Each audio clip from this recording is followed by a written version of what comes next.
Olá, pessoal, boa noite. Acho que a gente já pode começando. Coloquei aqui para gravar para quem não tiver conseguido participar para poder ver depois. Obrigado aí pela presença de todo mundo. É uma alegria para a gente fazer um encontro que nem esse, com sala cheia. Eu sou o Gustavo, sou cofundador da escola. A gente, para quem ainda não conhece a gente é uma escola de design e tecnologia, né? A gente busca ensinar os fundamentos na construção de experiências, produtos, enfim. É, e a gente acredita que esse formato, né, online, ao vivo, com as pessoas se vendo e trocando, enfim, trabalhando, experimentando, é um formato legal. E a gente não acredita em fórmulas, a gente acredita muito mais em aprender através dessa troca, dessa experimentação. É, a gente já fez alguns encontros desse tipo, mas acho que agora a gente está estruturando para fazer mais vezes, né, e com uma frequência um pouco mais estruturada. E esse é um dos papos, né? A gente fez um há pouco tempo atrás. E nesse papo, enfim, todo mundo viu lá o tema e tal. A gente tem um super prazer de trazer o Zé para falar um pouquinho sobre pensamento computacional e alguns projetos dele. Fiquem à vontade para interagir pelo chat. Quem se sentir confortável de abrir a câmera, abra a câmera para a gente poder se ver. E, enfim, conforme vocês forem querendo interagir, tirar dúvidas, podem ir jogando no chat.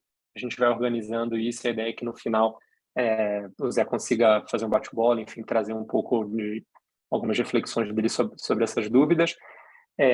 Acho que é isso, sem mais delongas, e a parte mais legal é que vai começar agora. Obrigado aí todo mundo pela participação e vamos nessa.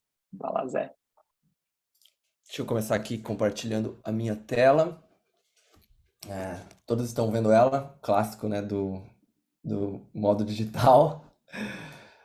Vamos lá. Deixa eu só ajeitar aqui a barra do Zoom.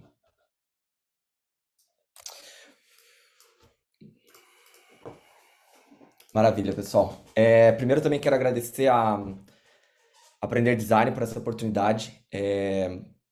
Eu tô super empolgado para falar hoje, assim, acho que esse tema é um tema que eu sou fã, sou apaixonado, assim, principalmente porque desde criança, assim, eu fui fisgado pelo computador, né? Acho que eu vivi, não sei a idade geral aí do pessoal, a média, mas eu vivi aquela transição do analógico para o digital.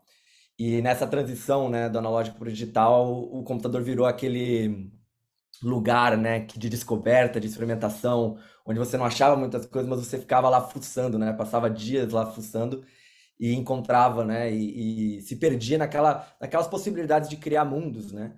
E isso sempre me fisgou de um jeito assim que eu fiquei apaixonado, assim. E hoje eu acho que, né, passei parte da minha vida no analógico e grande parte no digital.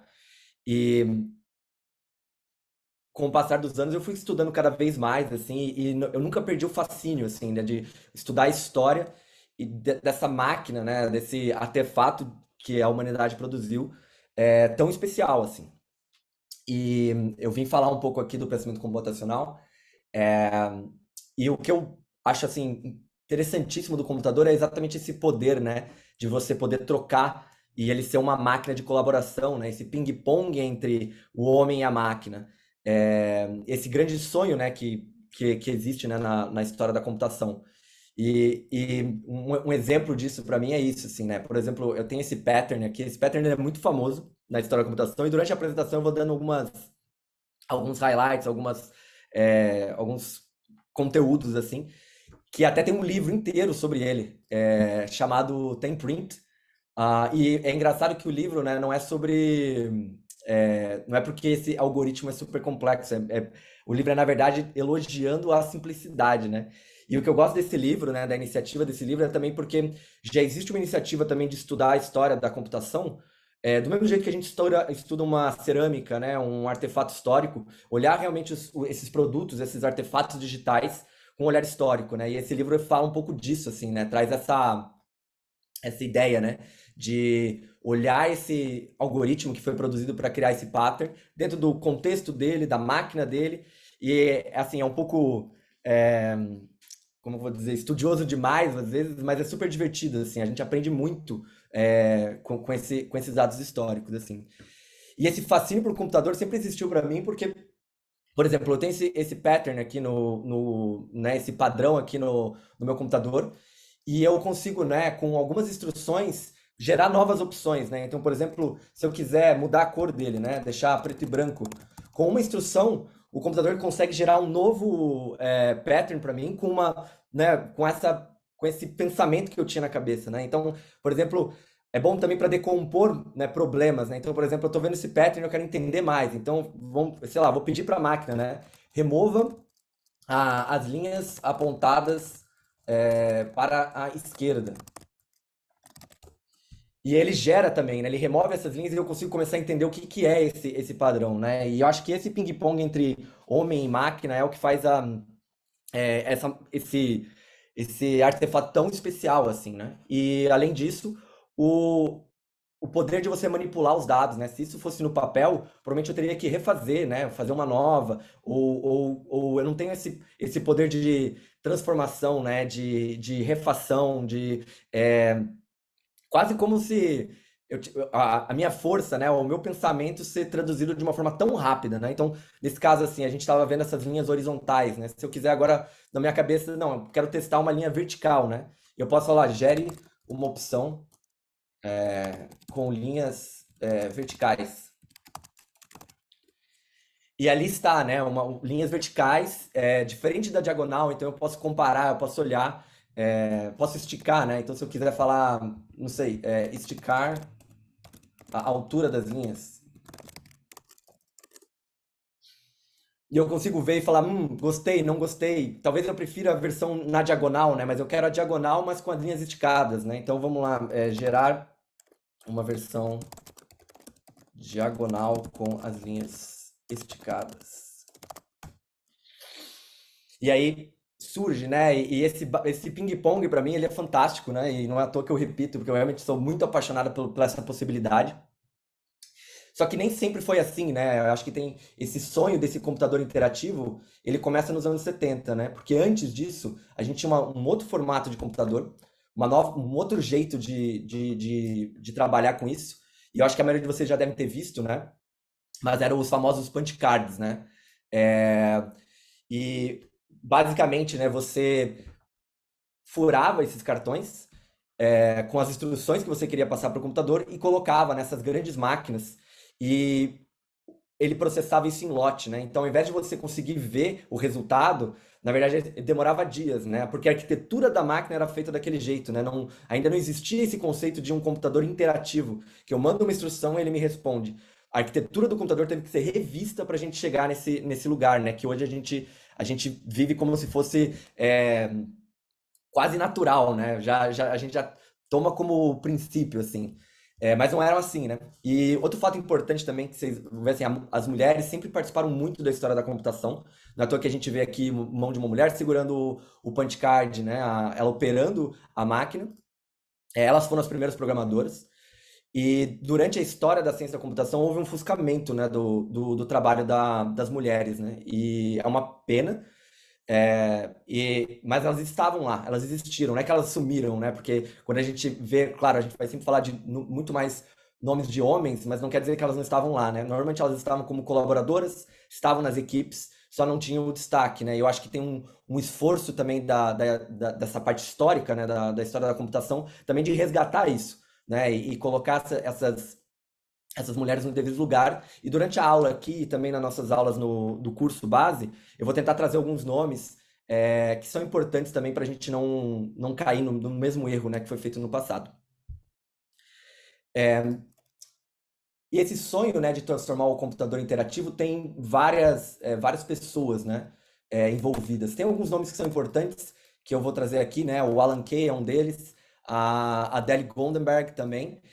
E eles foram sempre muito. Abri dois aqui. Eles foram muito pautados por um texto que é fundamental assim na história da computação, que é esse Homem-Computador, a simbiose do Homem-Computador, escrito pelo Lickner. E basicamente fala, né, desse futuro, que a gente ainda não está nesse futuro, né? Por mais que eu mostrei aqui esse ping-pong que eu consegui mudar o pattern no começo da aula, a gente ainda não chegou nessa simbiose que eles imaginaram lá atrás, assim. E é incrível como, até hoje, assim, muitos dos conceitos criados nos anos 70, a gente ainda tenta replicar, e com o avanço da tecnologia, mas a gente ainda não conseguiu, assim. Eles foram verdadeiramente, visionários na forma, né, do que como o computador ia impactar a sociedade. Eu acho que isso tem muito a ver também quando você pega uma tecnologia no começo, né? Você olha muito mais para frente, e é o que eles fizeram, né? Como a tecnologia estava no começo, eles estavam moldando o que ia ser possível, eles foram muito além, assim. E a gente deve muito, assim. Outra pessoa muito importante, né, nessa história é o Engelbart, que ele nada mais é do que o criador do mouse, que não é pouca coisa, né? A gente dá por garantia, né, que a gente usa o mouse, mas por muito tempo não se usou o mouse, né? Na verdade, as pessoas usavam o keyboard, né, o teclado, e antes mesmo do mouse, as pessoas tentaram vários experimentos com outras coisas, né? O mouse não foi óbvio, pra gente hoje é óbvio, né? Mas eles tentaram, por exemplo, esses mecanismos, né, de você poder colocar na tela, quase seria um touchscreen, né? Mas a gente aprendeu com o Minor Report, o filme, que é muito ruim ficar com as mãos suspensas. E lá na época eles também já pesquisaram isso, né? Eles testaram vários modelos e descobriram que o mais confortável para usar um computador era o mouse. E o mouse é a nossa primeira interface, né? Se a gente pensa em design digital, o mouse ele tem essa metáfora linda, né? Que é a nossa conexão com o mundo, com esse mundo inteiro, né? Que o computador é, né? Com esse mundo virtual, que ele cria esse mundo digital, e a gente usa por um ponteiro de precisão aqui, que, né, navega. E não é à toa que eu escolhi esse modelo de apresentação aqui, exatamente por isso, assim, não tem, eu podia ser uns slides, mas não tem lugar melhor, assim, do que usar toda a capacidade do computador, hein, de arrastar a janela, né? De navegar, de apontar, que é um trabalho, assim, de anos de pesquisa, né? Nessa época houve muito incentivo militar, né, dos Estados Unidos, e o processo, né, de criação do computador passou muito por um rigor científico, né? De pesquisa, interação, pesquisa com o usuário, testes, protótipos, que é um legado que a gente tem até hoje no mundo digital, é, porque fez o que a gente vê hoje, né? As decisões que foram tomadas até hoje. E o que eu acho fantástico do Engelbart, e eu até hoje fascinado de ler os documentos que ele escreveu, o Alan Kay também, que às vezes a gente confunde, né, que ele é só o criador do mouse, né, mas ele fez muito mais do que isso, assim.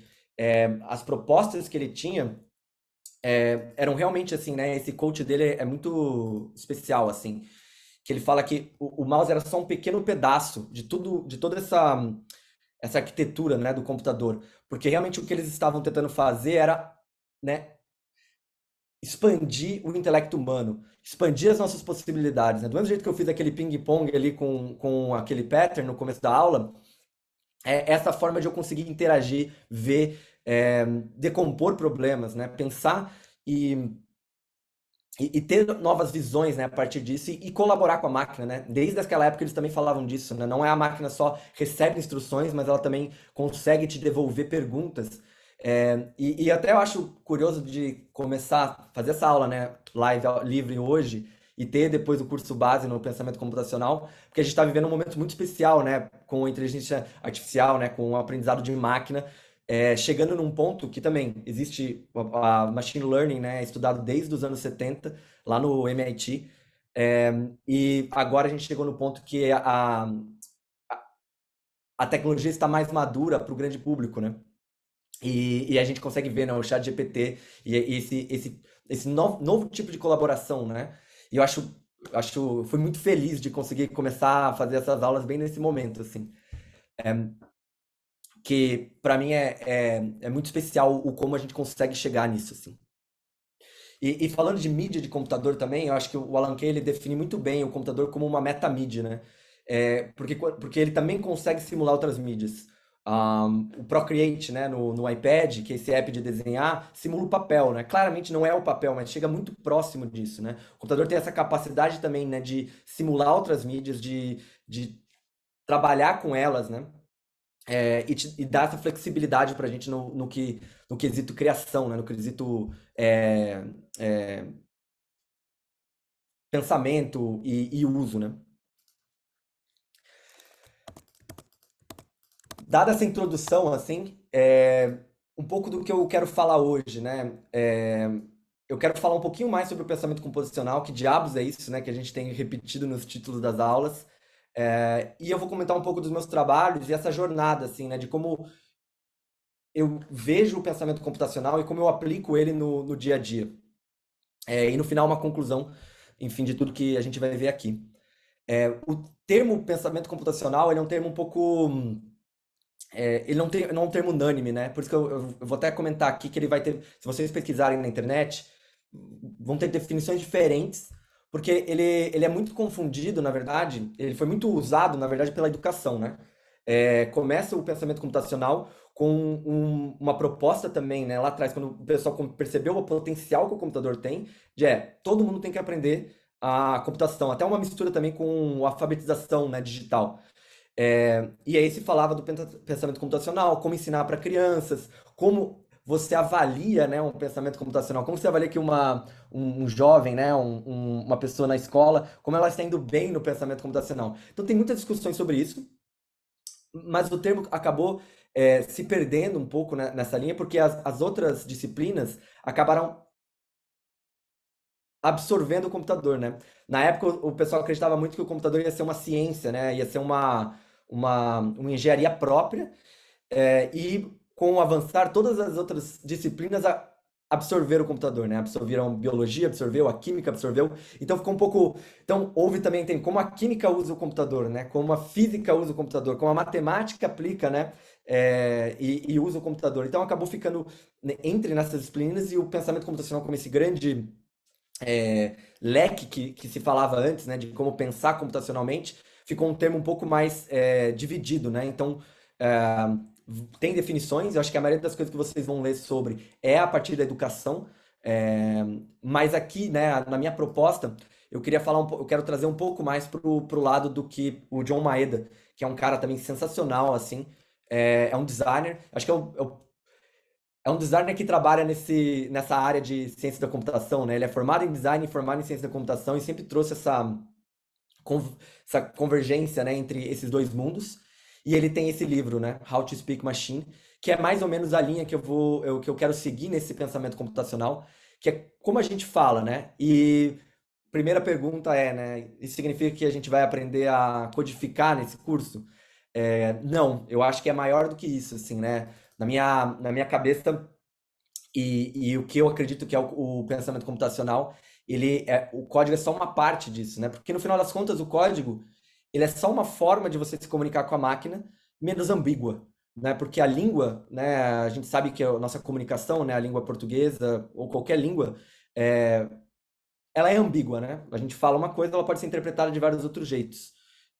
Então, quando a gente está falando de, às vezes, se comunicar com a máquina, você precisa ter uma certeza do caminho que você está seguindo. Então, o código é uma dessas formas, né? Mas tem outras formas. A própria UI, né? A interface é uma forma de se comunicar com o computador, né? O mouse é uma forma de se comunicar com o computador. E eu acho que o pensamento computacional passa por isso, além do código. E ele também trabalha muito na área do resolvimento de problemas, né? Como você resolve problemas aplicando o poder computacional, né? Essa máquina que vai te auxiliar, né? Esse instrutor ou esse colaborador que vai te ajudar, assim. Acho que tem N maneiras de pensar, mas é interessante, né? Quando você coloca a tecnologia no meio e, e é fantástico porque o computador ele tem uma escala gigantesca, né? Então, até os problemas que você consegue resolver com o computador são maiores do que normalmente, né? Então, quando a gente está falando do DNA, e a gente tem notícias, né, que o DNA foi mapeado, foi graças ao poder computacional, né? Foi graças ao auxílio do computador, fazendo cálculos e cálculos junto com o ser humano, que a gente conseguiu chegar nesse lugar de mapeamento do DNA. Então, é interessante, né? A ideia desse curso e dessa aula aqui um pouco também é a gente entender como a gente fala melhor com a máquina, porque isso vai trazer lugares diferentes e formas diferentes de resolver os problemas. Porque é que nem nós como seres humanos, a gente estuda a linguagem, a gente estuda como se comunicar com os outros, a gente tem a gente tem técnicas de apresentação. E como a gente também trabalha com o computador, seria interessante também a gente entender como a máquina funciona, porque isso vai trazer insights, vai trazer possibilidades, vai trazer ideias de como a gente pode, né, aplicar esse pensamento, e com certeza vão sair soluções diferentes por causa disso. Eu estava falando só um minutinho, eu estava falando do Simon Paper, que ele focou muito na educação, e enquanto eu estava preparando essas aulas, eu achei esse vídeo que eu não terminei de ver ainda, mas eu tô, tipo assim, ansioso para depois, e eu acho que provavelmente eu vou conseguir trazer nas aulas base, mas é um encontro entre o Paulo Freire e o Simon Paper, que eles falam de educação, né? E eu quero terminar de ver isso aqui porque deve ser muito interessante, né? A visão do Paulo Freire, da democratização, né? E do oprimido, e como o computador faz parte disso, né? Um defensor do computador na educação e todas as ideias do Paulo Freire que conquistaram o mundo, né? Nessa relação. Então, eu estou bem ansioso para ver esse vídeo e provavelmente eu vou ver depois, porque eu não consegui trazer o material aqui para aula, mas eu queria trazer esse. Vai estar depois nas referências para quem também tiver curiosidade de ver esse encontro. E falando sobre como falar com as máquinas, né? Eu acho que esse pensamento computacional, como aplicar ele no dia a dia. Antes de eu comentar sobre os meus trabalhos e como eu faço isso, né? é, eu preciso falar para vocês de três chaves para entender o computador, né? Que eu trouxe aqui, né? Não é o John Maeda, ele fala de 6 etapas. É, eu dei uma condensada nelas, mas eu vou trazer em três, que eu acho que são fundamentais em toda vez que a gente está dentro de um produto digital, né, trabalhando, se a gente está conversando com um desenvolvedor, ou se a gente está tendo uma ideia de um app, de um site, ou se a gente simplesmente está usando o computador ou o nosso telefone e vê alguma coisa que não funcionou tão legal, que não se poderia ser melhor. E aí você pode, esses conceitos podem liberar, né? Ou quando você recebe uma ligação da sua operadora de celular e eles falam que o sistema caiu e não vão poder te ajudar. Talvez essas chaves vão poder te ajudar a conversar, né? Nesse caso, né? Porque o mundo hoje a gente é cercado do digital, né? Ele está em todos os lugares. E acho que aumentar o nosso conhecimento sobre como as máquinas funcionam também diminui os problemas que isso causa, né? Porque eu acho que quando uma tecnologia como essa nasce, como a internet nasceu, tem até um trecho do David Bowie, uma entrevista que ele dá, que ele fala sobre a internet, e ele define a internet que é um ser alienígena. E ele fala pro repórter, né, britânico, que é um pouco cético, que ele fala, você não tem noção de como a internet vai mudar, pro bem e para o mal, tudo que a gente sabe, né? E eu acho que a gente, né, pessoalmente, eu acho que a gente está vivendo esse momento de novo com a inteligência artificial. A gente não sabe como, mas vai mudar muita coisa e muitos impactos sociais. E a gente conseguir compreender mais como esses mecanismos funcionam, ajudam também a gente no nosso debate, né, político, né? Hoje o digital não é mais algo que, como era antigamente, você ficava offline, né? Você desligava, né? Você desligava e agora eu não estou mais no mundo digital. O digital está o tempo todo com a gente e ele faz parte do debate público, né? A gente sabe sobre as fake news, como ameaçou a democracia também. É, então, eu acho que quanto mais a gente conseguir entender como essa máquina funciona, melhor a gente vai conseguir navegar também nessas questões políticas. O primeiro conceito que eu quero trazer aqui, que é um conceito muito importante, é o conceito da abstração. A abstração, ela é na verdade, assim, a abstração ela tá em vários lugares, né? Ela tá na nossa linguagem, ela tá no minimalismo, quando a gente desenha uma logo, né? E vai diminuindo, né? Até chegar numa forma única. Ela tá também na música, né? Quando você lê uma partitura, é uma abstração, né? A partitura, na verdade, é uma notação, né? Então, é uma notação de como visualizar a música. Mas para criar essa notação, né? Para criar essa partitura, você precisa abstrair. Ou seja, precisa simplificar certas complexidades para uma forma. Por exemplo, você lê isso aqui, mas na hora de tocar a música, né, a nota pode ser um pouco diferente, pode não ser tão perfeita, o afinamento do instrumento, tem outras complexidades que a partitura não responde, né? Então você abstrai um pouco para facilitar o entendimento naquele contexto, né? Então a abstração é essa escada, né, que você vai pulando para facilitar o entendimento, para facilitar o uso. Ela não remove a complexidade, né, que eu acho que às vezes a gente confunde que a abstração remove. A complexidade ainda existe, ela ainda vai estar lá. O que a gente faz é pular uma etapa para facilitar a nossa comunicação, né, ou com o objetivo, né, no caso aqui, a nossa leitura. E no meio digital a gente tem, né, eu vou abrir, assim, a abstração que ela acontece, né, é, a gente tem o hardware, né? A gente tem o chip e ele funciona em binário, né? É isso, assim, né? É o 0 ou 1 que a gente sabe, Matrix. Essa é a máquina, né? Essa é a linguagem que a máquina fala. Mas ninguém escreve o 00110 porque é quase impossível até na nossa leitura, assim, né? É muito complicado de você conseguir. Então você começa a abstrair e tentar achar novas maneiras de você conseguir comunicar. Mas no fundo, tudo que a gente faz no computador, cada clique que eu dou, cada janela que eu abro aqui, em milésimos de segundo, menos de milésimos de segundos, está sendo traduzido por um código binário que está sendo rodado pelo hardware, né? Pela parte física. Então, tudo que acontece aqui, né, nessa interação, nessas abstrações, é, descem uma grande escada até chegar no código binário, né? Então, aqui, por exemplo, né, a gente tem a BIOS, né, que é esse input, né, o mouse, o teclado, a tela, né, que é o hardware. Depois a gente tem o sistema operacional, que é esse Mac, né, que eu estou operando aqui, ou um Windows. E ele já tem várias abstrações, né? Ele já tem esse esquema de janelas. Esquema de janelas, quem cria é o sistema operacional, né? Ele já tem como ele vai mandar a mensagem, né? Ele vai traduzir a parte gráfica pro monitor. Então, o sistema operacional ele cuida, né? O software para fazer essas transições. A gente tem o browser, né? Hoje o browser é quase um portal, né? Para um outro mundo. Né? Enquanto antes a gente tinha várias aplicações, né? Um Photoshop, um Figma. Agora a gente tem o browser que você consegue abrir o Figma, abrir o Google Docs, que são essas aplicações webs, né? E elas também estão usando a abstração do browser. E não é, assim, quando vocês estiverem em reuniões com desenvolvedores, provavelmente vocês vão ouvir, né, que às vezes a aplicação tá lenta porque está sendo renderizada no browser, né? Se ela fosse nativa, esse termo nativa, ela seria mais rápida. Por quê? Porque você diminui uma abstração, né? Você tira uma abstração. E quanto mais você desce, mais poder você tem. Mas também você tem mais complicações, né? Você tem que lidar com mais coisas, né? Então, sempre a abstração, ela sempre traz esse jogo de facilidade com menos controle, né? Então, às vezes você tem que descer uma camada para chegar num objetivo que você quer. É, mas é muito bom a facilidade. A mesma coisa acontece com linguagens de programações, né? No browser, a gente programa o HTML, o CSS, o JavaScript. Essa é a linguagem que a gente usa no browser. E elas são consideradas linguagens de alto nível, né? Quanto mais baixo na camada de abstração, mais baixo o nível como, por exemplo, o código binário, um assembly, que é uma forma ainda, tipo, é um binário um pouquinho mais, com alguns métodos, né? Por exemplo, um método tipo goto, né? Vá para a linha tal, que facilitam, mas ainda assim, o final, o output é um código binário, né? O final.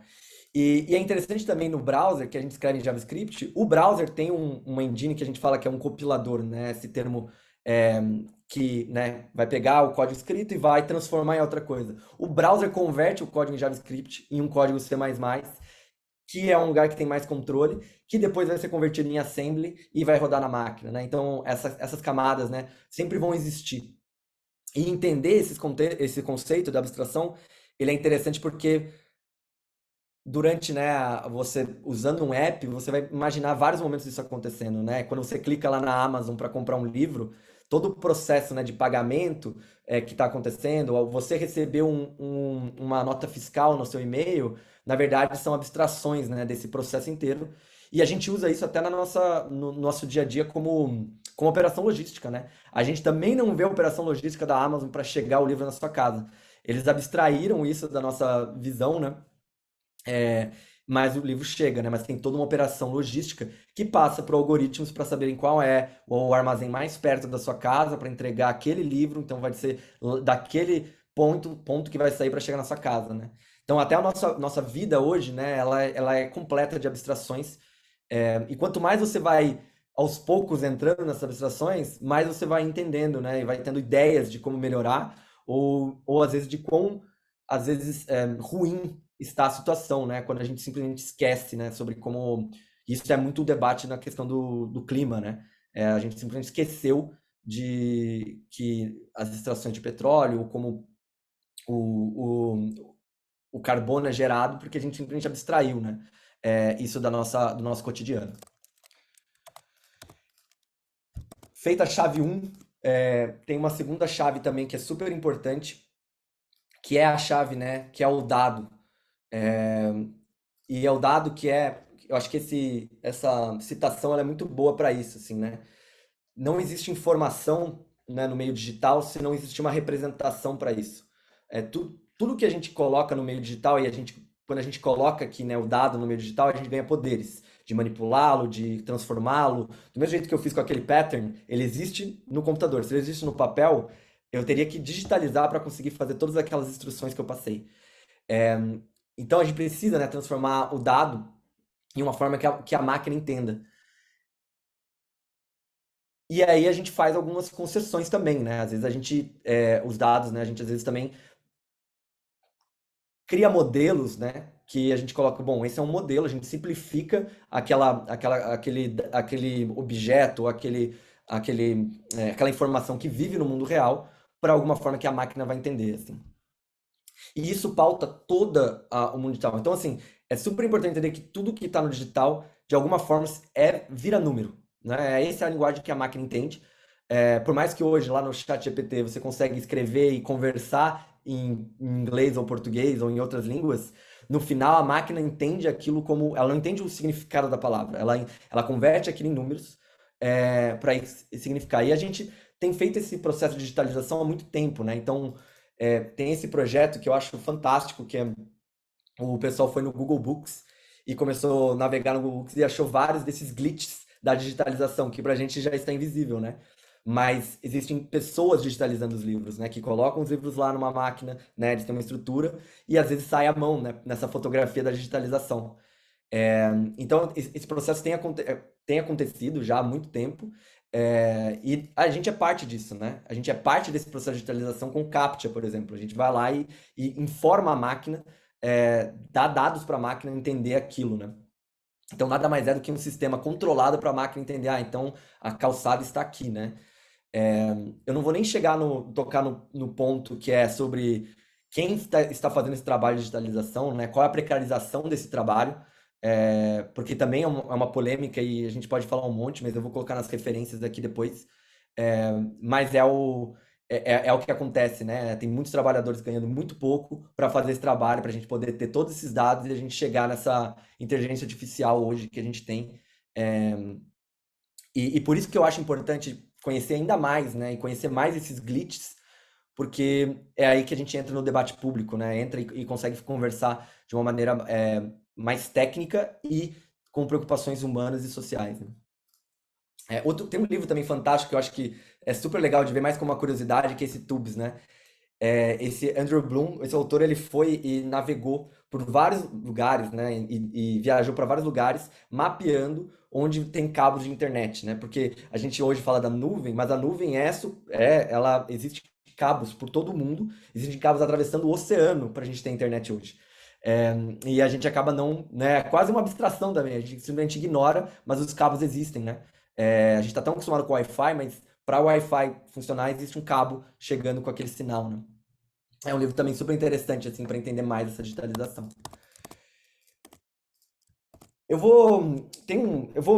Assim, como a gente está numa aula de design, eu vou falar um pouco sobre hexadecimal, assim. Porque o hexadecimal nada mais é também de uma representação numérica.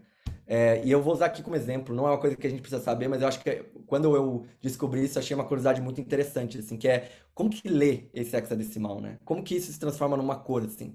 E basicamente, assim, isso aqui é dividido, né? Esse hexadecimal é dividido em três partes. A gente tira o hash, né? O hash significa é um hexadecimal, e a gente divide, né, esse número em três partes. E cada parte aqui, ele é um valor diferente, que é um valor que é convertido em RGB, né? Basicamente, esses valores, na verdade, eles são um valor RGB, só que escritos numa forma hexadecimal. Então, nessa cor aqui em específica, né? Então, esse FF nada mais é do que 255, né? Então, esse aqui é o canal vermelho, esse aqui é o canal azul, né, do RGB, e esse aqui é o canal verde. E por que que eu tô falando desse canal azul e RGB, né? Por que que a gente converte, né? Que é uma abstração, né? Isso aqui é uma abstração do RGB. Então a gente está subindo um level, é mais fácil, é mais rápido de escrever, mas no fundo é traduzido para RGB porque todo pixel numa tela é um RGB. Então basicamente quando você tem uma imagem quadrada, quando a gente tem uma imagem quadrada, então a gente tem aqui então nessa imagem aqui de 1, 2, 3, 4 pixels por 4 pixels, todos os canais vermelhos, todos o canal verde aqui, né? Todos os valores verdes e todos os valores azuis. E isso, quando misturado, faz esse pattern de pixels, né? E se a gente expande isso para numa área de, vamos lá, colocar 5.000 pixels por 5.000 pixels, gera uma imagem, né? É o jeito que, é assim que a máquina entende as imagens. Ela processa os pixels. Dessa forma que a gente tem a nossa visão computacional, né? Entendendo os pixels que são convertidos em forma numérica com RGB, e aí a gente tem esse entendimento, assim. E aí esses valores aqui acabam ficando, né? 255, o 7A é 122, esse aqui é 122. Eu sei isso de cabeça? Não, mas é um cálculo que dá para fazer aqui com a base hexadecimal, né? A gente tem a base 10, não precisa saber disso, né? Mas eu acho uma curiosidade interessante, por isso que eu tô falando. A base 10 é basicamente o que a gente usa para matemática hoje em tudo, né? Que é 1, 2, 3, os nossos dedos, né? A gente conta até 10. O hexadecimal nada mais é que uma base a 16, né? Então, conta-se até 16. Então, as letras, né? Então, você começa do zero e as letras significam números também, né? Então, o A significa 10, o B vai significar 11, e a gente vai até o F e o E, né? Até o F, que significa 14. Não, desculpa, 15. Deveria ser 16, né? Mas tudo no computador começa com zero. Essa é a parte engraçada. Por isso que, assim, quando você vai... Não sei se vocês já perceberam, porque um desenvolvedor, ele acaba ficando acostumado com isso, né? Mas quando você vai para a experiência do usuário, e aí você coloca lá num aplicativo ou uma layer lá no Figma, você usa um script para renomear.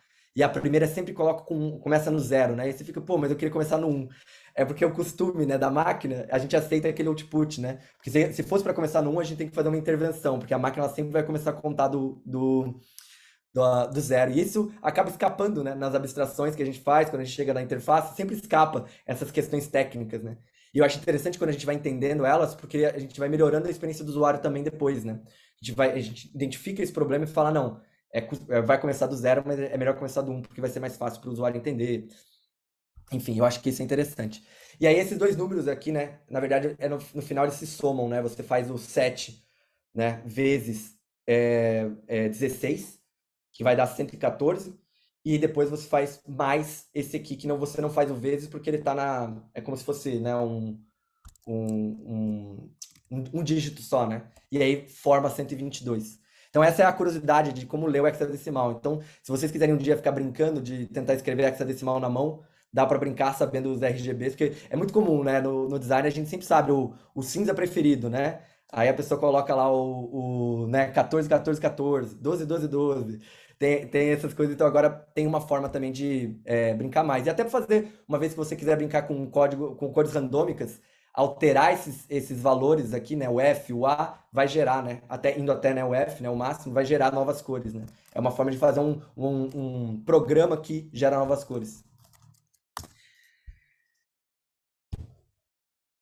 Outra coisa interessante para a gente falar de digital, e eu vou ter que comentar porque eu já falei bastante de ChatGPT, né? Mas o ChatGPT nada mais é do que um Large Language Model, né? Eu vou dar uma simplificada no que mas eu acho legal a gente falar aqui que basicamente, simplificando muito, né? O ChatGPT e esse algoritmo, né, de linguagem, ele é feito para prever a próxima palavra. Esse é basicamente o conceito que ele tem. E aí, no meio disso, tem várias coisas, vários detalhes, né? Mas, no geral, ele é um procedimento que você passa para o computador para prever a próxima palavra, usando todo, né, o histórico e o processamento de dados, né, que a gente tem da internet, né? É interessante que a OpenAI lançou aquele Whisper, né, que é uma biblioteca para converter áudio em texto. Por que eles fizeram isso? Porque eles conseguiram aumentar o número de informações e de dados que eles tinham de texto, né? Porque só a internet não era suficiente para chegar no nível que a gente tem no ChatGPT. Então eles foram para o YouTube para pegar mais. Então eles usaram o YouTube, traduziram vários textos, né? Transcreveram vários textos em áudio em texto para conseguir a quantidade de informação que era preciso para chegar nesse nível, né? E um truque legal que eles fazem também é que eles preveem a próxima palavra, mas eles não necessariamente colocam a palavra mais provável como próxima, né? Porque se fizesse isso, ia sempre sair um texto repetitivo. Então, o que esses modelos de linguagem, tipo ChatGPT, fazem, eles fazem essa tabela e sorteio entre a uma ou a décima, uma e a quinta, né? É um parâmetro que você pode conferir, mas eles sempre sorteiam uma dessas palavras que podem ser prováveis, porque isso também já randomiza, né? Já faz um resultado diferente do texto. Porque a próxima palavra que ele vai conferir, ele já olha a anterior, né? Para prever a próxima. Então ele gera esse lugar que é muito interessante, assim.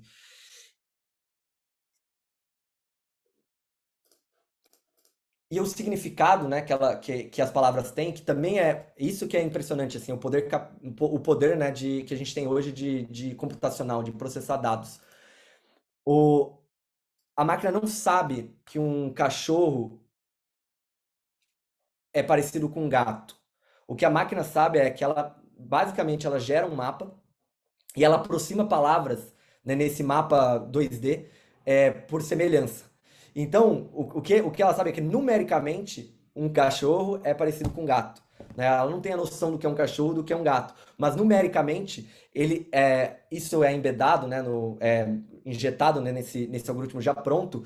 Então ele sabe, então ele vai prever a próxima palavra usando, né, esses conceitos e ele vai conseguir entender também o significado de tudo que você escreveu, porque ele usa esse mapa, né, de essas palavras são parecidas e ficam agrupadas. Mas isso só não é suficiente porque algumas palavras são complicadas, né? Por exemplo, aqui nesse exemplo, né, o bank, se ela tem um river o rio dentro, né, esse banco perto de um rio, tem um significado diferente de perto de um dinheiro, né? E o algoritmo consegue entender isso. Então essa tabela também de mapeamento, ela muda é, de acordo com as palavras que estão descritas, né? Então é meio que uma filtragem, né? Ele filtra, ele sabe, então esse é o contexto da frase, né? Então eu tenho dinheiro na frase, então esse mapa muda. E ele consegue prever a próxima palavra com uma precisão absurda, assim. Tem outros detalhes que estão interessantes.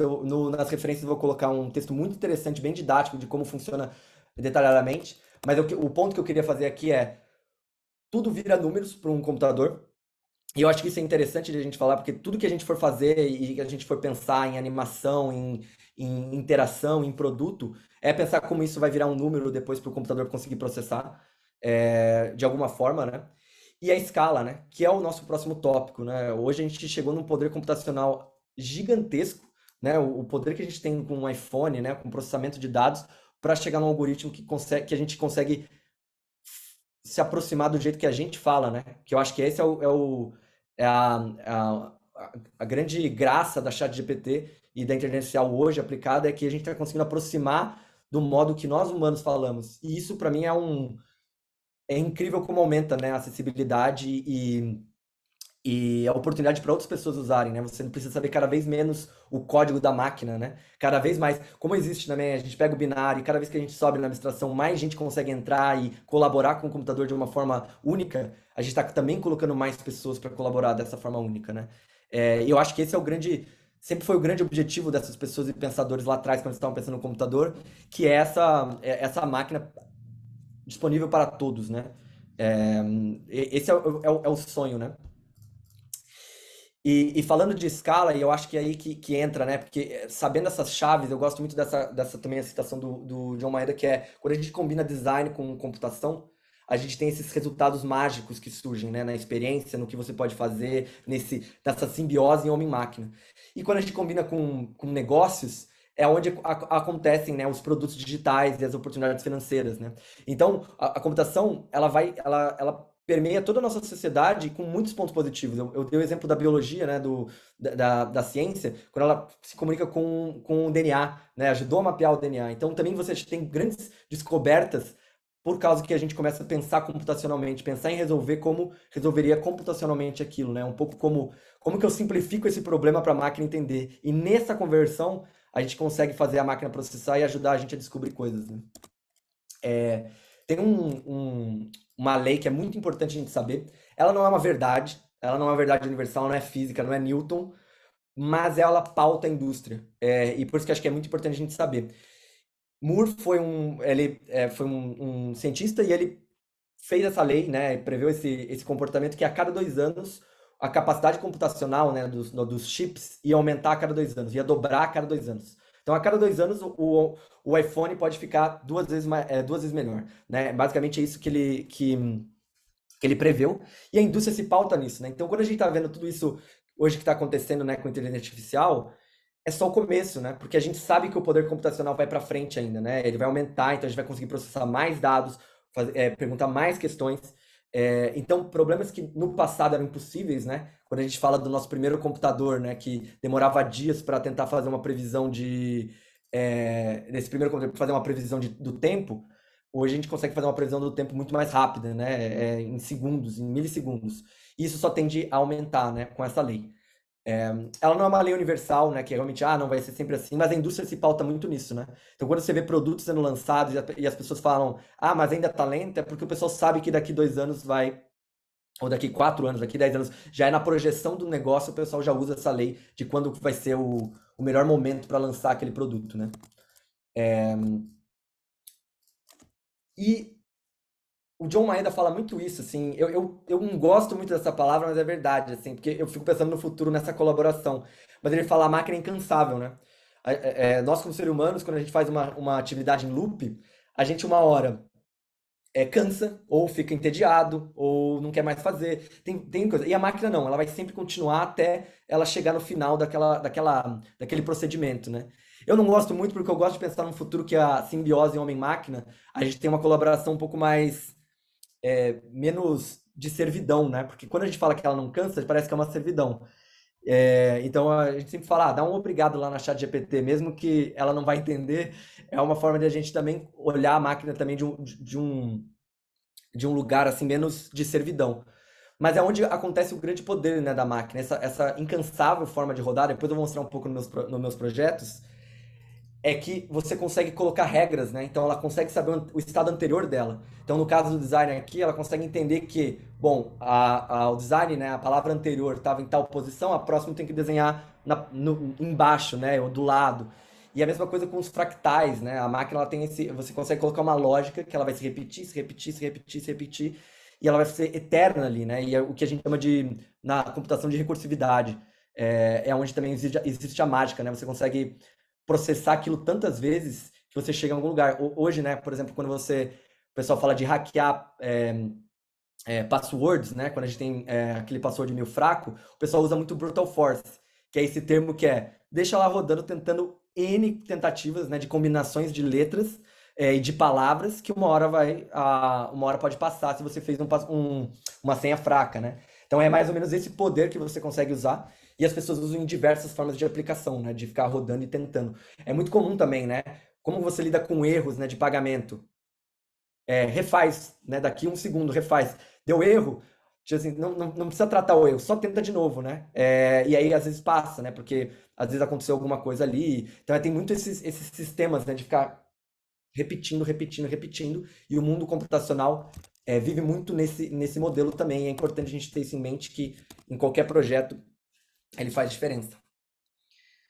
Essas são as 3 chaves. Desculpa, eu passei um pouco correndo, foi bastante coisa. Mas eu vou falar um pouco aqui. A gente está quase chegando no horário, mas eu vou falar um pouco dos meus projetos que tem uma aplicação disso, né? E um deles que eu gostaria de falar, assim, que eu acho que representa muito bem é o meu projeto da Copa. Ele, basicamente, né, eu tive esse insight, assim, de a gente usar os dados, né, dos jogos para gerar cartazes, assim. Eu tentei combinar, então, o que eu gosto de computação, né, que é essa coisa de manipulação de dados e de desenho, de forma, com design gráfico, né, que são posters e histórias para contar, assim, né. Foi um projeto que nasceu em 2018, eu fiz a primeira versão. Depois, em 2019, né, na Copa Feminina, a gente fez também, a Karina, uma colega de trabalho na época, também desenhou essa versão e a gente codou ela e fez.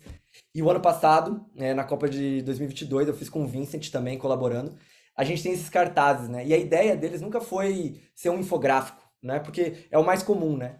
Mas a ideia era você realmente sentir o dado antes mesmo de tentar ler. Porque tem uma lógica, né? Todo cartaz é construído dentro de uma lógica, que por exemplo, aqui no 2002, os gols, né, são essas formas atrás. Essa forma redonda aqui é a posse de bola. Aqui a linha é a intensidade do jogo. E o pattern no fundo aqui é uma combinação de número de passes, né, que teve. E tem uma. Deixa eu abrir aqui uma regrinha aqui, né? De como, né? De como ler. Mas, assim, tem uma forma, né? E eu gostei muito de brincar com isso, assim. E o insight que veio, assim, que é do lado da computação, né? É essa forma de conseguir processar esses dados, de conseguir imprimir eles em formas, né? E conseguir converter, mesma coisa, usar esses números e converter em formas geométricas. E essa ideia de percepção do dado, que eu sou muito apaixonado por esse conceito, eu tento aplicar em outros lugares do meu trabalho, que o pessoal fala muito assim, né, que no xadrez, grandes enxadristas, assim, enxadristas que são mais, são grandmasters, né, os grandmestres, eles conseguem perceber que eles estão numa situação de perigo antes mesmo de eles entenderem a situação. Simplesmente porque o nosso cérebro ele é muito poderoso em reconhecimento de padrões. Mais poderoso do que uma máquina hoje, né? Nenhum computador hoje consegue reconhecer padrões do jeito que o nosso cérebro consegue. E é um dos próximos objetivos, né, da inteligência artificial. E o que são padrões? É, qualquer, né, por exemplo, como pessoas estão sentadas numa mesa, como nossas feições reagem, né? Como um tabuleiro de xadrez está organizado. Sem fazer nenhum cálculo ainda, a gente consegue já ter uma noção de que aquilo pode ser ruim ou não. E tem esse livro também que é muito interessante do Information Visualization, que a nossa percepção, né, nosso sistema percepção tem muito mais neurônios, né, bilhões de neurônios, porque tem essa, né, a gente processa muito mais do que um computador hoje, assim. Então, tentar trazer isso, assim, pro trabalho dos posters foi o insight, assim. Eu não queria fazer um infográfico, mas eu queria criar uma memória, né, dos jogos, mas que ao mesmo tempo os números estivessem lá, né, porque a graça de você trabalhar com o computador do jeito que eu estava comentando é que a gente consegue gerar, né, os cartazes infinitamente, né? Então, se eu quiser plugar esse mesmo algoritmo em um outro jogo, é possível, ele vai gerar cartazes a partir disso, né? Então, aqui, né, no site você consegue ver todos os cartazes gerados com o mesmo algoritmo, né? Então, eu não precisei mais no loop, né? Na ideia do loop, uma vez feitas as instruções da máquina, ele gera opção por opção.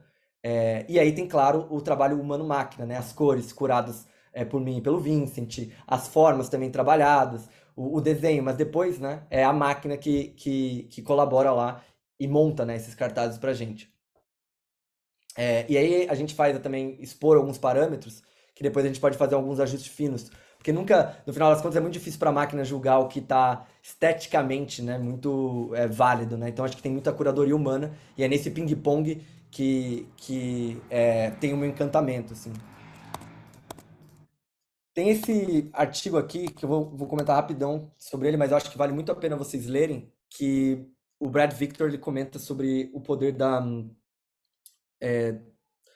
gente parar de olhar a interface apenas como uma forma de interação, mas também como uma forma de visualização. E ele incentiva todo mundo, dentro das interfaces, a pensarem em formas de visualizar a informação, né? Porque uma interface, no final das contas, é uma forma de visualizar, né? É informação, o seu banco, o seu extrato de banco é uma informação. Então, como é a melhor forma de eu mostrar aquilo para o usuário? E às vezes a gente fica muito fechado em design system, né? Em questões de botão, lista, esses patterns que foram criados, e a gente esquece também que tem como otimizar a visualização. Às vezes, colocar um gráfico diferente que a pessoa bate o olho e entende um pouco, e depois, se ela quiser se aprofundar, ela vai para um outro modo, é uma forma, né, de você olhar assim. Como que você, melhor forma de você mostrar a comparação entre resultados de cinema. Até hoje, eu acho que a busca do Google por horários de cinema não está aos pés do que foi proposto pelo Brad Victor nesse artigo, né? Porque hoje é muito difícil você comparar as várias variáveis que você tem, né? Horário, local, filme. Ou você olha para o local, ou você olha por horário, ou você olha por filme. Aí você tem que lembrar de qual é. Você não tem uma forma de visualizar isso de um jeito que te ajude a decidir. Então, eu acho que a gente tem muitas oportunidades quando a gente combina essas visualizações de dados. E o computador é o perfeito para isso, né? Porque ele consegue trocar a visualização a hora que a gente quer, né? Não é um jornal que eu vou imprimir e depois essa é a visualização final porque é a melhor que atende esse público. A gente pode trocar, a gente pode personalizar. Então isso é muito interessante. O último projeto que eu vou falar aqui é o WordNote. O WordNote foi um... É um... Eu vi um problema, assim, quando eu comecei a usar os apps de dicionário, que basicamente todos eram lentos muita propaganda e era difícil salvar as palavras que eu perguntava. E eu comecei a ler um livro chamado Duna, e isso acabou me irritando muito, assim. E eu falei, por que não? Vou fazer um app de dicionário, né? Claramente, tem 300 apps de dicionário na App Store, na Play Store também, mas eu falei, não, vou fazer do meu jeito. Por mais que não seja um sucesso, eu sei que eu vou usar, né? Eu fiz com esse pensamento. E aí surgiu o WordNote. E o que eu acho interessante desse projeto, que eu quero trazer aqui para vocês, eu acho que ele tem. Ele basicamente é um cursor, né, que você consegue navegar, mas o que ele tem de interessante é como a parte técnica, ela é super importante para a experiência. Na verdade, eu acho que até a interface ela é bem simples e eu acho, gosto, né, dessa simplificação dela, mas eu acho que a verdadeira potência do produto está em como eu computacionalmente pensei, né, o que seria a diferença. Por que é lento os dicionários? Porque eles fazem uma chamada para o servidor. E existe o conceito de latência, né? Toda vez que você chama para o servidor, ele, né, a chamada, né? Você está, por exemplo, no Brasil. O servidor pode estar no Brasil ou nos Estados Unidos. Então a mensagem, né? O teu app manda uma mensagem, o servidor recebe e responde. Esse período, por mais rápido que seja, existe um tempo de espera. Então a sacada que eu tive foi, não, eu quero um dicionário offline, que a base de dados vai estar dentro do app, né? Tudo vai rodar dentro do app, vai rodar internamente. Então a pesquisa vai ser super rápida, como vocês veem aqui, né? Uma vez digitado, ele já acha. Então isso fez a experiência completamente, assim. E foi um desejo, assim, né? Eu não sabia como ia fazer isso funcionar, qual era tecnicamente como eu ia fazer, mas eu sabia os conceitos, né? Da latência. Então, se eu rodar tudo dentro do próprio telefone, e sabendo que os telefones hoje têm um poder computacional gigantesco, não deve ser muito difícil fazer uma pesquisa no dicionário como era antigamente, né? Então, fazendo essas pequenas essas sacadas, né, tecnológicas, foi onde, né, você acha muitas oportunidades para a experiência do usuário também, assim. E aí, claro, né, dentro da aventura, eu escrevi um texto aqui, vai estar nas referências, mas eu tive que fazer um script que baixava um dicionário online, então ele acessava uma API, adicionava o Wikidictionary e baixava para criar um arquivo, né, um banco de dados. E aí isso aqui ficou rodando 3 dias. Então eu ia dormir, ele ficava rodando. Então é o famoso loop, né? Deixei lá. Eu acho que daria para ser mais rápido, né? Mas o meu conhecimento, né, de programação me permitiu fazer isso, então eu deixei lá, rodou. Sabia que não ia cansar. E depois eu fiz os testes, né, no próprio telefone, né, para ver se era realmente rápido, porque eu tinha essa ideia, né, imaginava isso, mas eu não tinha na prática, não sabia se ia ser. E se provou ser, né, o que foi muito interessante. E aí surgiu e eu lancei, tá disponível na App Store. Ganhou o prêmio do Brazilian Art Design no ano passado, 2022. E eu fiquei sabendo hoje que tá como finalista no prêmio Latin Awards, né? O prêmio latino de design na área digital. Então, estou bem feliz, assim. Não sei se vai ganhar, mas só de estar entre os finalistas é interessante. E para finalizar, assim, eu queria comentar um pouquinho do que eu acho que é essa combinação de design e computação, assim. Eu acho que, claro que eu dei um aparato aqui, no curso a gente vai ver mais isso mais a fundo, mas a mensagem que eu queria passar, assim, que eu acho que não só como designer, mas também como usuário de computadores, assim, quando você combina isso e entende mais a máquina, você chega num lugar muito especial, assim, né? Numa junção muito especial. Eu acho que tem surgido cada vez mais esses profissionais híbridos que têm uma noção técnica grande, mas isso não quer dizer que eles sabem codar. É, é mais sobre realmente como o computador funciona, como um designer gráfico conhece a impressora, conhece a tinta. A gente cada vez mais tem esses profissionais híbridos e isso faz muita diferença na hora de projetar, né? E traz cria-se muitas coisas novas. Eu acho que o legal de pensar não é um framework, né? O pensamento computacional não é um framework tipo design thinking, né? O pensar design, assim. Mas eu acho que quando você começa a entender, é uma coisa que você vai usando, né? Eu acho que a gente como usuário também, a gente vai absorvendo, ele encoraja a gente a pensar de formas diferentes, de outras formas. E eu acho que isso que é interessante, assim, sabe? Eu acho que se fosse um jogo, assim, dava aquele unlock numa área nova.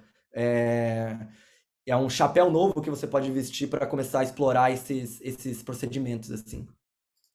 E tem o criador do... Eu vou deixar só uma última frase do criador da Spreadsheet, que pessoalmente eu acho que foi um dos softwares mais incríveis já criados, assim. Depois a gente pode fazer uma aula, Gustavo, só sobre o Excel e como ele é interessante. Ele criou, né, o chamado VisCalc, e ele tem um TED que ele conta, assim, ele não era programador, ele vem de business, e, né, na área de negócios, e ele estava fazendo, acho que ele em Harvard ou Stanford, ele estava fazendo um curso lá, né, fazendo um MBA, alguma coisa, especialização. Ele falou, bom, vou aprender a programar também, né, já tô aqui, né, acho que pegou um tempo de férias e começou a aprender a programar. E aí ele conta como surge a ideia, né, de fazer o spreadsheet. Eu vou tentar tocar aqui. Minha vida está saindo o áudio.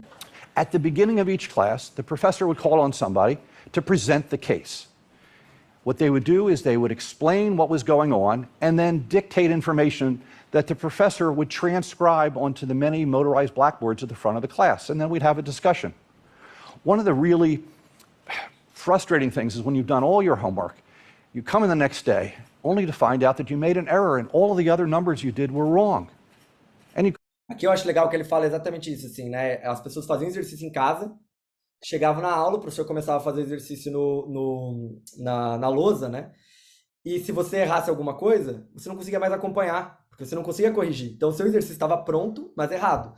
E o professor passava lá e você tinha essa dificuldade, né, de continuar acompanhando a aula, porque a sua resolução ali não estava certa e você não tinha como... O número dependia do outro número, né? didn't participate as well, and we were marked by class participation. So, sitting there with 87 other people in the class, I got to daydream a lot. Most programmers in those days worked on mainframes building things like inventory systems and payroll systems and bill paying systems, but I had worked on interactive word processing and on-demand personal computation.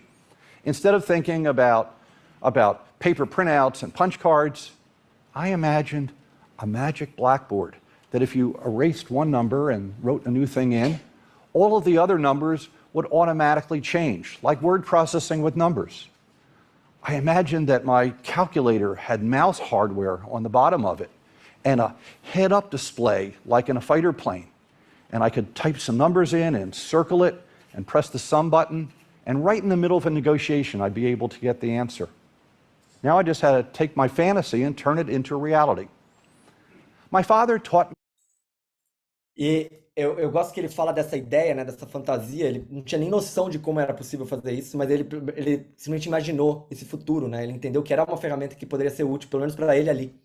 E ele termina esse TED Talk falando uma frase que eu quero deixar, que é o que eu uso. Eu acho que é muito inspiração, né? Eu gosto dela porque ela pauta o meu trabalho, que é basicamente isso, assim, né? Eu acho que depois eles fizeram uma placa naquela aula que ele estava, colocaram uma placa desse desenho que ele fez o esquema, e ele fala dessa placa, né? Que ela também serve como uma lembrança, né? De que a gente sempre tem que pensar nos nossos backgrounds que são únicos, né? A gente é um ser único com vivências diferentes, necessidades diferentes, skills diferentes, então a gente nunca pode esquecer, né? Que quando a gente entra ou migra de profissão, né? Eu sempre falo para os meus amigos que estão migrando de profissão, às vezes para o design, para a tecnologia, cara, você traz um background que ninguém tem, é único seu, e ele vai servir ali no seu trabalho, porque às vezes você fica assustado, né? Que um monte de gente sabe um monte de coisa de computação e eu não, mas isso vai fazer muita diferença para você. E essa ideia, né, de você querer trabalhar num problema, você visualizar que tem uma forma de melhor daquilo. E se você for fundo nisso, você, no final das contas, quem sabe pode mudar o mundo com essa ideia, né? Ou mudar a vida de algumas pessoas. E é mais ou menos o que eu tento trabalhar nos meus projetos, né? Eu fiquei incomodado com o dicionário e eu fiz lá um projeto. Hoje eu recebo feedbacks. Claramente não é um app super famoso, mas de vez em quando aparece no meu e-mail alguém falando: nossa, tô adorando usar, dando feedback e se dedicando para escrever um feedback, assim. Então isso para mim não tem preço, assim. Eu acho que a gente tem que sempre pensar nesses skills únicos e ver como o computador pode ajudar, né? É sempre uma oportunidade, né? O meio digital, as interfaces, como elas podem ajudar o usuário a completar tarefas, automatizar momentos muito melhores, assim. Quero agradecer, desculpa se passei correndo por algumas coisas, mas se a gente tiver um tempo para as perguntas também, quem tiver... Quero agradecer a todo mundo que ficou, né? Numa quinta-feira, ficar até as 8h10 aí, eu me sinto muito lisonjeado aí com todo mundo aí ouvindo esse assunto que eu sou apaixonado, né? Então, eu tô me divertindo aqui, eu não sei vocês. Boa. Acho que até apareceram aqui alguns comentários, todo mundo aqui do começo ao fim. Obrigado aí, Zé, por ter trazido esse conteúdo. Legal para a gente conseguir, né, decodificar melhor esse mundo digital que a gente vive, né? Acho que tem vários conceitos aqui que a gente só experimenta, mas não entende. Então, muito legal. Então, aí um agradecimento para o Zé, para todo mundo que está aqui. Se alguém... tem os comentários aqui do WordNote. Se alguém tiver alguma dúvida, pode mandar. Se não, também, acho que o conteúdo foi denso, está todo mundo meio tonto aqui, né? Então, tá tudo bem também. O curso do Zé está dentro do Base, que é um curso de formação inicial nosso, de 3 meses. A turma encheu hoje, a gente chegou na nossa lotação aí da primeira turma, a gente vai abrir uma segunda turma em breve, e quem sabe também em algum momento a gente faz um curso específico desse assunto daí, separado do Base. Acho que merece, acho que faz sentido para esse momento. Então, obrigado aí por todo mundo. Mais uma vez aí, se alguém tiver alguma dúvida, pode mandar. E é isso.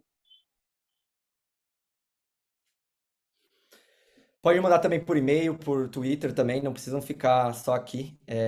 E estou sempre aberto para conversar sobre isso, tirar dúvidas. E depois a gente vê também de como passar as referências. Talvez eu tweete um link com todos esses detalhes aqui que a gente passou.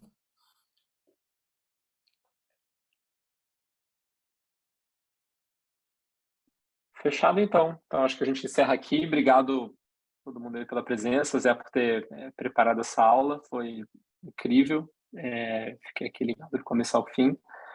E é isso. Obrigado mais uma vez por todo mundo. Boa noite aí, bom restinho de semana, bom final de semana, Dia das Mães, enfim.